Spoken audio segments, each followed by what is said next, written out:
Oh boy, there are a ton of new features to dive into with this game, but we really pushed forward even the most fundamental aspects of what makes a Call of Duty game with Modern Warfare 2, and it's been really amazing for me to come on board this past year and see these innovations coming to life, to hear Jeff jump into, breaking down the 1v1.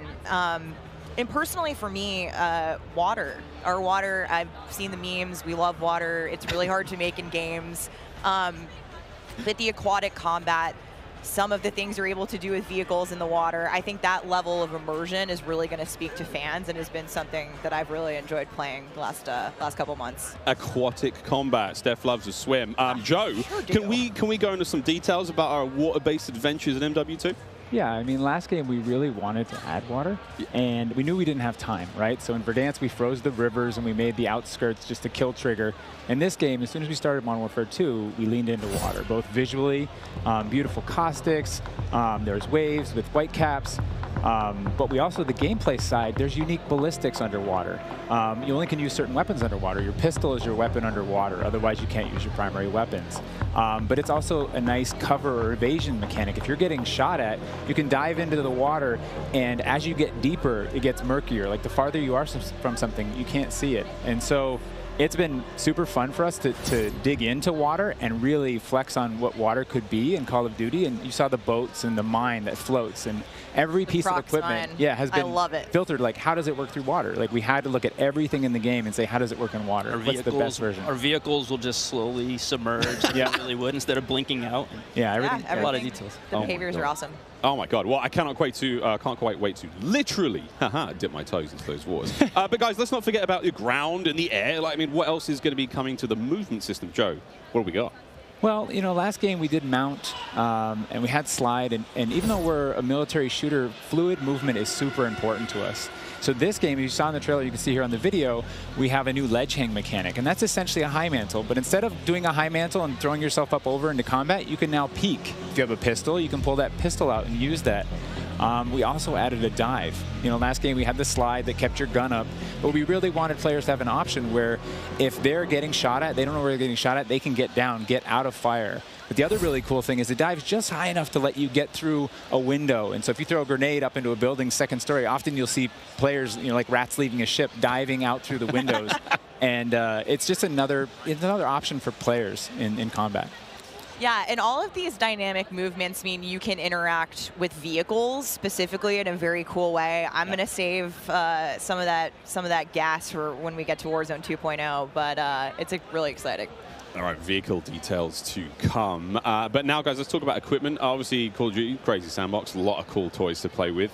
Joe, what are some of the new dynamite new items that we're going to be throwing at each other and equipping and using and all sorts in the next game? I mean, you saw some cool stuff in the trailer. You saw the drill charge, you saw the shock stick. One of the other cool ones you saw is the inflatable decoy. And this is a mine that you can throw out, and it basically sits there, and if a player gets close to it, it auto-deploys and basically inflates like a car airbag going off. And it faces the person that triggered it, and so it's a great distraction technique. You can also fire it off with a clacker if you want to control when it goes off. You can throw it in water, and here you just saw the DDoS. We added all this equipment into this game, and the DDoS is our kind of answer of like, hey, I'm going to breach this building. I want to go clean house, but I don't want to deal with all the shit inside. So I'm going to hit the DDoS. Boom! It's going to shut down everything, and I can move in, and clear that room. You saw the heartbeat sensor is back. It's got a new look. But it also has a battery as a balancing mechanic, so you can't use it indefinitely in Warzone. And there's so much more. This is the TAC cam too, which you guys just saw, which to me is a personal favorite. You can put out a lot of them, and even you can patch into your teammates, so you can. It gets a little crazy. Yeah, kind of like a sticky GoPro, but will actually mark your enemies for your team. Yeah. So it's. I expect to see a lot of fun moments with that today. So many toys and new tools that we just want players to get in and play with. I think there's something like 13 field upgrades, between Warzone and Core MP, and it's pretty awesome. Oh my God! Until they all get DDoS. All this talk about equipment, it reminds me. I mean, that's one element to look at now, but we've also got Gunsmith, brand new Gunsmith. Guys, what can you tell me about it, and how will it change the way that we level our weapons and manage them? I mean, what's going on there? Yeah, so the new Gunsmith allows players to build out their weapons more smoothly than ever before. We put out some videos yesterday for the Intel drop. I hope people dig into those if you want a better look at Gunsmith 2.0. But we're really looking at unprecedented opportunities for weapon customization. And the new weapon platforming will actually allow players to unlock universal attachments through cross progression. So we saw a lot of really positive feedback from the community yesterday. This is sort of intended to, decrease the grind. You're no longer unlocking every single attachment for every single weapon. There will be some shared attachments through progression. And I'm really excited to see the streamers and the content creators jump into this today. I know we all love the gun bench from 2019, so it's exciting. This does sound amazing. So we've been hearing a little bit about weapon platforms and shared attachments. This is very, very cool stuff. Can you dive into those details, though, Joe? I mean, what can we expect? Yeah, I can add a little bit of what Stephanie said. We had this vision last game with Gunsmith. We were like, okay, what if you could take an assault rifle and you could make it an SMG? And that was our driving kind of like motivator for that system. And we kind of hit that. You could take it functionally through attachments, but the weapon name wouldn't change, and we couldn't change the receiver. And really, that's the key thing this game is you can go into Gunsmith, you can set up an AK-47 assault rifle with a thermal optic, with a suppressor, with a grip. And then you can say, you know what, I want to change up the playstyle of this gun. You can swap out the receiver to the AK-74U, make it an SMG, but you can keep that optic, that suppressor, that grip, they all come with. And to what Stephanie said, we have shared attachments within these platforms. We have branching progression. You unlock those guns by playing with other guns. And then we have shared attachments across all guns, and it's all to hit this vision of I'm building up an arsenal of weapons and an arsenal of attachments. I'm sitting down to my gun bench, and I'm going to make the perfect weapon for me.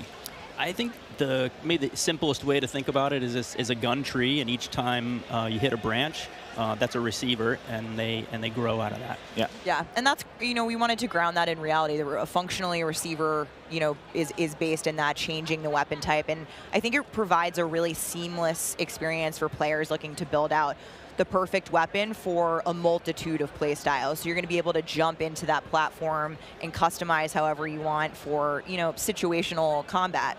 And you're actually going to see the FJX Cinder weapon vault in action today, which is the entirely unlocked Platform 1, the M4, the Mic 4. And the weapon vault maintains its aesthetic properties across all corresponding attachments. So we've heard you talk about the Frankenprint. This is our answer. It's an extremely rare. This is a huge, project for our teams to design these, but it is the ultimate weapon blueprint. And even better, you can unlock the entire Cinder weapon vault with the Vault Edition of Modern Warfare 2. Playable in beta. Available in beta, so we can rock with that thing all weekend long. Okay, so Gunsmith looks incredible. Okay, I'm excited. I cannot wait to get into this one soon. Our streamers are going to get into this one soon as well. But first, guys, we need to hear about maps and modes. We've got our tools to play with, equipment, weapons, maps and modes, though. Let's get into this one. Let's get into the design team, the philosophy, I suppose, behind building out maps. Jeff, this is for you. Yeah, right from the start, we knew we wanted to build another big map, not only for Battle Royale, but also for this other mode that we've been working on for quite a long time. I read about that on the internet. Yes. But, when you lay out these big maps, it's kind of a collection of all these little POIs, these points of interest. And within each of these, we've really fine-tuned that they can play large-scale core modes like Ground War, and a bunch of others really well. And so, stepping back from this large map and looking at how much open world, sandboxy gameplay that we have, we looked back at our 6v6 maps and really tried to refine and make them a tighter experience to contrast all this big world kind of exploratory gameplay. So the maps for 6v6, in comparison to the last game, they're just a little bit more straightforward, a little bit more refined, and I think fans will really enjoy how quick they play. That sounds... A lot of diversity in those maps as well. A lot of visual variety, some colorful maps in there, and I think they feel really clean. Guys, you're moving me in ways I didn't imagine to be moved today. Excellent stuff. Cry? I might. Hey, it's the first time for everything here on air. We've got some of the maps that we are going to be seeing in MW2. Starting with one, we've got a real fun one here, guys. This is one of the aforementioned battle maps. Team, can you give me some details on Sarif Bay? So Sarif Bay is this little fishing town in the south coast of our big map, and we picked this because it has such a great mix of gameplay. It's right on a harbor, so we get to show off all our boats and our new amphibious APC, and, you know, swimming, as we've already said. But what you get inside the town is this really intense urban combat with all these tight little alleyways and all this great rooftop combat. And mixed with our ledge hang, you get these really cool parkour combat action happening. Yeah, I love how you describe the rooftops there on this map specifically as like a separate ecosystem. You can kind of migrate that entire vertical. You can go up there and just hang out and fight other snipers. All right, well, that looks fantastic. Jeff, okay, so that's one of our larger maps. What about some of the 6v6 maps? I think we have some footage of one of the new maps that we're going to be seeing today named Mercado Las Almas. Do you mind giving us some details on this one? Sure. Mercado is a little street market in a historic section in Mexico. Our story behind this is, you know, the authorities have some intel that narcotics are being smuggled out of a warehouse, and they're going in trying to find and seize them. This map plays really fast and a lot of action right down that center lane. The Mercado is a very dangerous neck of the woods, so watch out when you're playing in the beta. It plays fast. Cannot wait, really cannot wait. Looks fantastic, and again, interesting to see you know, how that ties into campaigns and whatnot. All sorts of fun and games ahead of us. Looks amazing. Battle maps, core maps, 6v6, all this looks fantastic. But let's go back to modes. So we've seen some maps. What about the modes being played on battle maps? We will have the return of Ground War, but we've got a new large-scale mode that you've alluded to, right? Let's talk Invasion.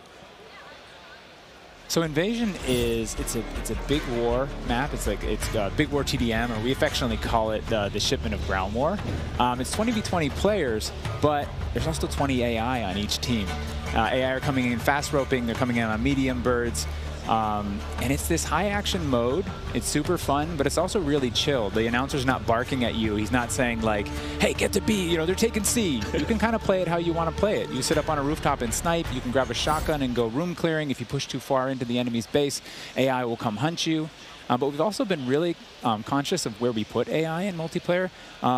We didn't put AI in kill streaks or anything like that because we don't want AI showing up in Search and Destroy. We don't want AI in domination. This mode, though, however, was built for AI, and it's a super fun mode. Can't wait for people to try it. Kind of a funny aside, you know, we took the name Ground War from a playlist in MW2, and that was just large-scale TDM and DOM. And we kind of did the DOM in the last game, and now we're able to add kind of the sandbox TDM, and so we're kind of completing the cycle of that that old playlist. Yeah. Well, this large-scale stuff looks amazing. This looks so awesome. And okay, so what about the new 6v6 modes? Let's keep dialing it in closer and closer. Steph, what have we got? Yeah, so we also have 2 new 6v6 modes that you're going to be seeing here played today, and they will be in beta in Prisoner Rescue and Knockout. Prisoner Rescue. Okay, let's go into Prisoner Rescue first, Joe.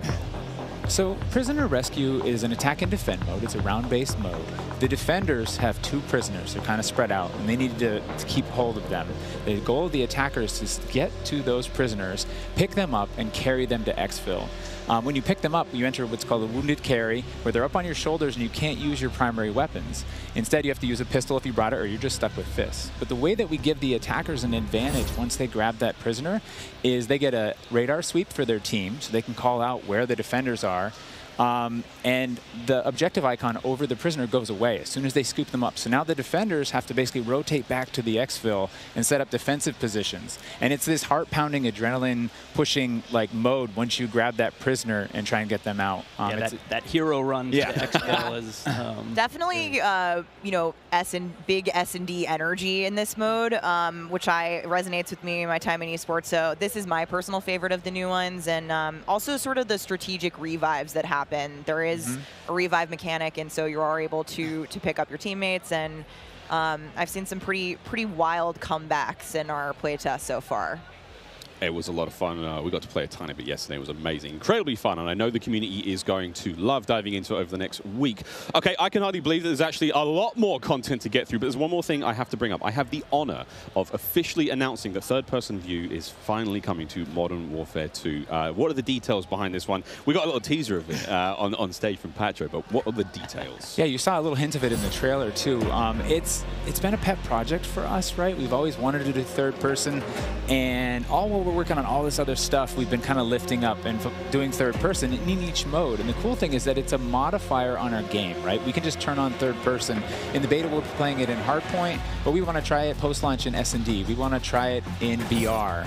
And we have, you know, camera work. The camera collision's been reworked. It handles tight spaces. There's a water camera. There's an interior camera. You can feel the weapon shake when you're firing with it. And it's just, we've put a lot of work into it, and we're excited for people to give it a try. Incredible. I can't wait to see what third-person COD feels like in 2022. Sexy skins and everything. This is a lot of information, Steph. Like, there's a ton here. I tried to warn you. They were delivering a lot of new features for you guys to try out ahead of release. And I said we were going to be bold with this beta, and we are, but there's even more to come at launch. So this is just a taste. How is this just a taste? How can there be even more? I mean, we haven't even got to Warzone yet. Not even, okay. Okay, so what about this year's third mode? So I'm happy to say that Special Ops will return as our third mode, and will be focused on 2-player missions, asymmetrical in game design. So think 1 player on air support, 1 player on the ground. And I think the OG fans will be really excited, because we've looked at, you know, some of the iconic Modern Warfare missions like Overwatch, and really tried to implement some of those themes into the design. So we'll be talking more about Special Ops in the months to come. Steph, you're saying I should be looking now for a Special Ops partner? Sitting right next to you. Yes, you are.